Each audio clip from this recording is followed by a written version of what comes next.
Hey chaps, it's Deepak here again from Gobsmackers. We're a private tutoring company based in London. The details for the site, etc. are below this video. Anyway, I was requested by a lady called Anna, who commented upon my YouTube video, Get to Bed, asking for advice in regards to exam preparation. So I thought I'd take you guys through that today.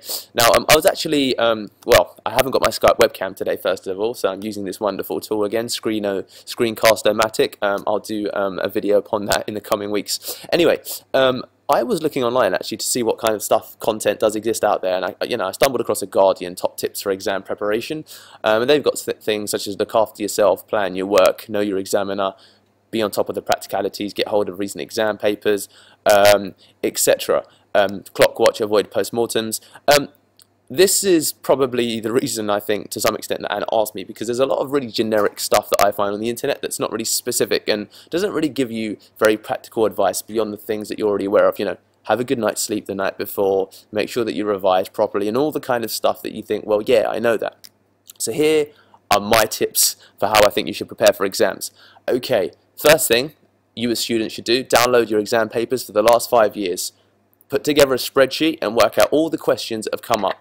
And basically, get a friend that's good with maths and work out some statistics as to the questions that are least likely to come up based upon all the questions that have come up in the last 5 years. So for example, if you're doing let's say literature, and a particular aspect like Macbeth for Shakespeare's come up for the last 2 years, Macbeth is unlikely to come up this year. So if you want to try and compress your revision, there's certain things that you can cut out. That's my first tip. Download your exam papers for the last couple of years, look at all the questions, work out basically statistics, and don't put all your eggs in one basket, of course, but hedge your bets based upon what you think is going to come up. That's the first thing. Second thing, when I revise, there's something in psychology called memory retrieval cue, meaning, for example, that if you smell a particular scent, it might remind you of a holiday that you took to Spain or a cafe that you went in a summer ago. So that's how we kind of remember things. So if you've got a whole syllabus, I really do advise trying to condense everything that you can. Oh, and there you go, there's browser texting again. I'll come back to that in another program.